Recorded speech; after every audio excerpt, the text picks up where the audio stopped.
Muy buenos días. Primero que nada, igualmente me uno a la felicitación a la doctora Guillermina Baena. Tuve el privilegio de conocerla hace poco más de 10 años, cuando se acercó a la Secretaría General de la universidad. Yo era secretario general en aquel momento, y para comentar la posibilidad de que en la UNAM tuviésemos un programa formal de prospectiva, o eventualmente un centro de prospectiva. Idea que al señor rector en aquel momento, el doctor Narro, y a un servidor nos parecía muy atractiva. Tuvimos incluso un par de reuniones posteriores con la doctora Baena y un grupo de académicos, muchos de la Facultad de Ciencias Políticas y Sociales. Finalmente no se logró materializar la idea original. Sin embargo, me parece que esta reunión del día de hoy nos abre de nuevo la oportunidad en la universidad y sobre todo en el país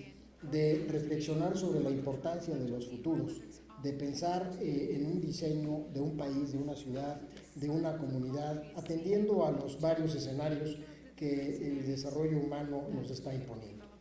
México Exponencial es un centro de pensamiento y es un centro de acción de carácter estratégico, en donde nos hemos dado a la tarea de reflexionar sobre el actual mundo, un mundo que cambia a una velocidad enorme, con unas amplitudes y cambios profundos, en donde los cambios tienen como característica afectarnos prácticamente a todos. Hay una ubicuidad muy clara en estos cambios. Cambios que además son complejos, dado que interactúan diferentes disciplinas. Por ejemplo, en el ámbito tecnológico, los cambios en el conocimiento de la materia, la química, incorporados a la biología, con igualmente expresiones en el ámbito físico-digital, pues nos hacen que estos cambios complejos tengan una aplicación muy diversa y, como dije, un impacto igualmente muy amplio y muy diverso. Y como mencionaba Antonio, en un mundo plagado de incertidumbre, en donde quizá la característica más importante de nuestro mundo sea ese. Estamos viviendo en el surgimiento o resurgimiento de un incremento de tecnologías que, como dije, son complejas, que interactúan unas con otras, como las tecnologías digitales, la genómica, los nuevos materiales y la robótica, que afecta a todo. Afecta a nuestro quehacer, afecta a nuestra vida, afecta a nuestro aprender, cómo trabajamos, cómo nos organizamos, cómo producimos. Además de esto, estamos viviendo una era de cambios culturales importantes, en donde, como mencionaba Bauman, hay una realidad líquida, donde hay un desvanecimiento de lo tradicional, y en donde hay una ansia por lo novedoso, por agotar rápidamente lo existente. Un modernismo que niega a la tradición, como dice Lipovetsky, con un culto a la novedad y un culto al cambio. Por nuestro lado, en México, pues nos encontramos en un país con enormes desigualdades, un país con una falta de Estado de Derecho, con un país inseguro y con violencia y con muchas vulnerabilidades expresadas muy típicamente en una desigualdad económica, pero no únicamente tenemos vulnerabilidades en ese ámbito. Y bueno, pues tenemos como reto pues darle un mayor valor agregado y calidad a los servicios y productos, incrementar nuestra competitividad, por supuesto, mejorar nuestras condiciones de seguridad, y en buena parte todo esto subyace con la necesidad de que el país se convierta en un país mucho más creativo y un país más innovador.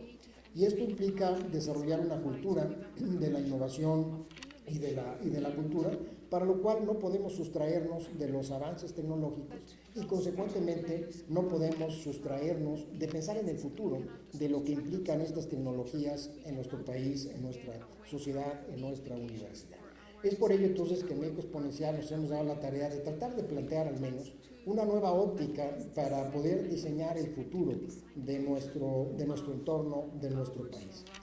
Hemos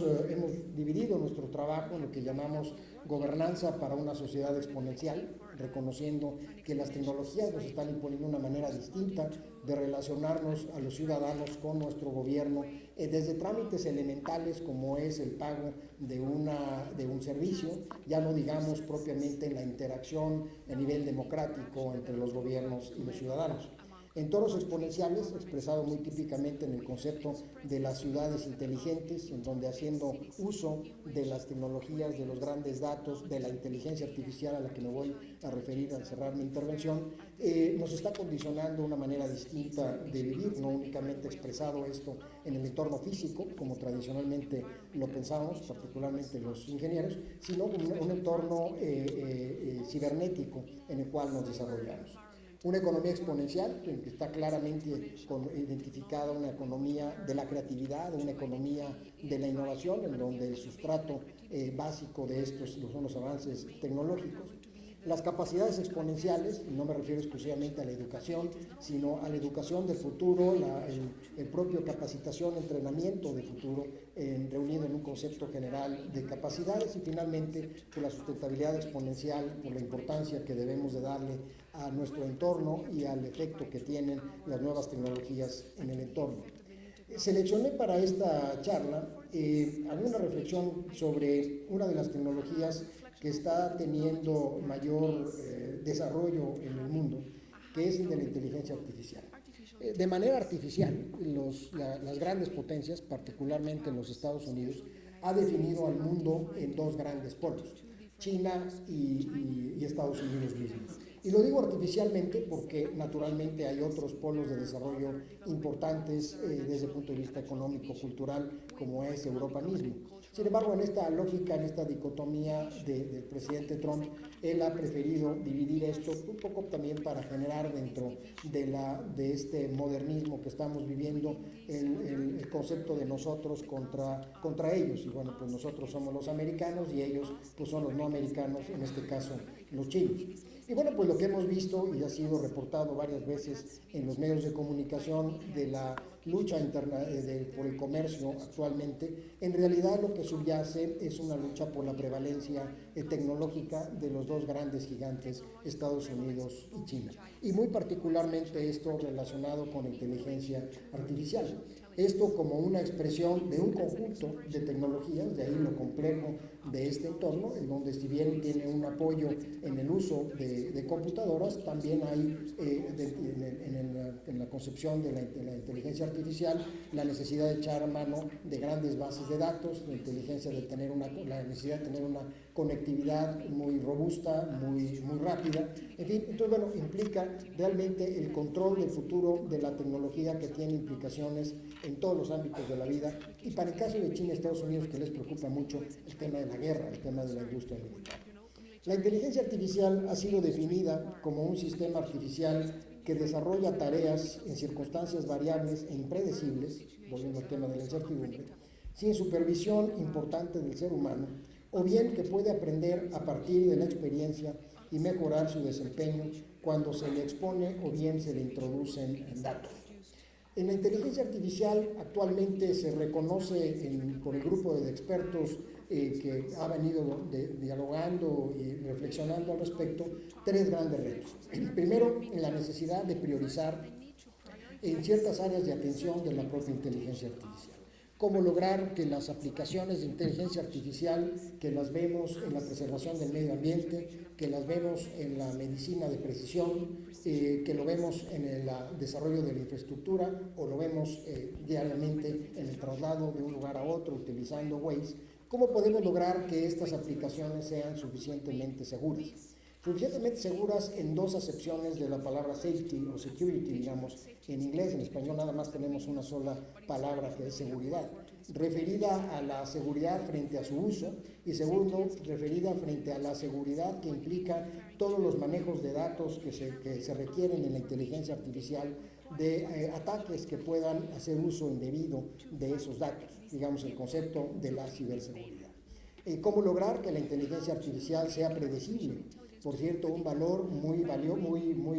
estimado por las democracias occidentales, no necesariamente por China, pero bueno, pues es un tema que para nosotros en las democracias occidentales nos interesa tener sistemas políticos, económicos, que sean razonablemente predecibles, cosa que además en este momento no tenemos, y una inteligencia artificial que sea robusta, es decir, que nos permita obtener resultados con confiabilidad y oportunidad. Ese sería un primer reto. Un segundo reto que nos obliga también a reflexionar se refiere a la necesidad de regular la inteligencia artificial.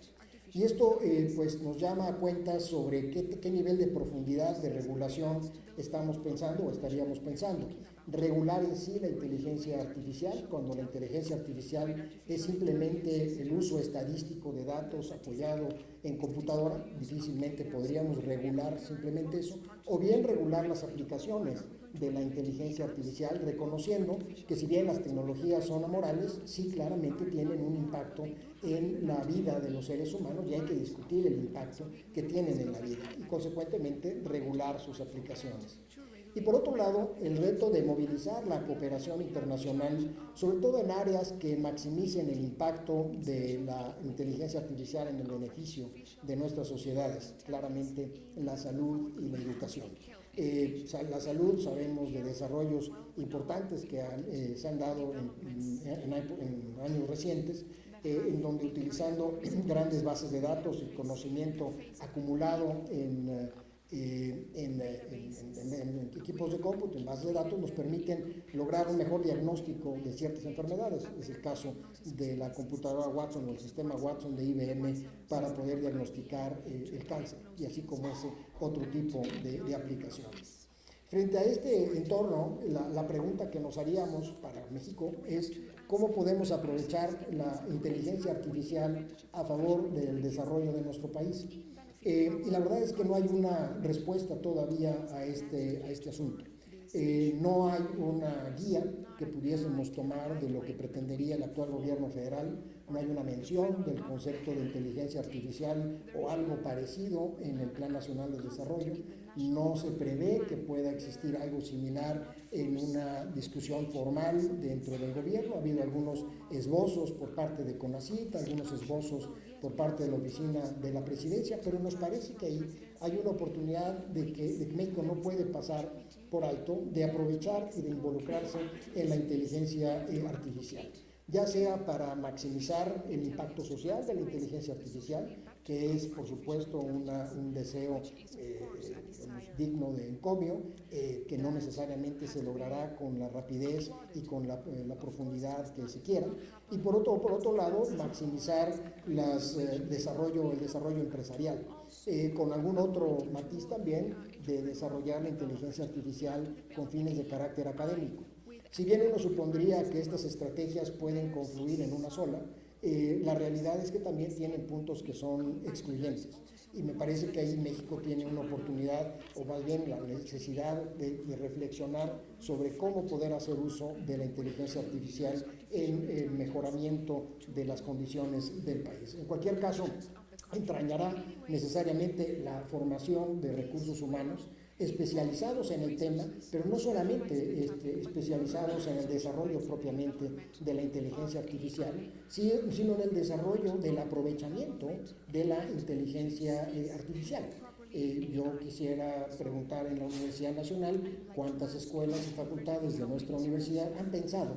en que los alumnos tomen un curso de iniciación de la inteligencia artificial. ¿Será imposible pensar que los abogados de nuestra universidad tengan que hacer uso de la inteligencia artificial en un futuro para que puedan revisar los casos rápidamente, los casos similares, puedan revisar la jurisprudencia y puedan tomar decisiones o puedan preparar mejor sus casos de defensa sobre un asunto? Ya no digamos los ingenieros u otras disciplinas, los médicos, como mencionaba, los propios arquitectos, prácticamente todas, sino que todas las disciplinas que se cultivan en nuestra universidad requerirán del uso de la inteligencia artificial en la práctica profesional. ¿Hasta dónde estamos discutiendo este tema en la UNAM? Creo que no, y creo que esta oportunidad que nos ofrece el día de hoy, este seminario, es justamente hacia cuáles son estos futuros deseables que en la universidad debiésemos de implantar. Menciono, yo no sé cuánto tiempo tengo, ya acabé, no menciono los retos particulares, pero espero más adelante, hay varios retos que creo que valen la pena hacer referencia a ellos y hacerlo no únicamente para reconocerlos como tales, sino para reflexionar sobre cómo podemos en un futuro que nosotros diseñemos aprovechar y convertir esos retos, como se dice, en oportunidades que nos permitan, en el caso de nuestro país, pues resolver esas vulnerabilidades, desigualdades, en fin, que apoyados en la tecnología lo podemos lograr, sin perder de vista que hay una enorme discusión en esto sobre el efecto discriminatorio que pueden tener algunas tecnologías, sobre el efecto en el desempleo que pueden causar estas tecnologías, que por supuesto es necesario estudiarlas, aminorarlas, pero no significa esto que proscribamos el uso de las tecnologías simplemente porque tienen un efecto negativo. Hasta aquí me quedaría esperando pues tener la oportunidad de discutir.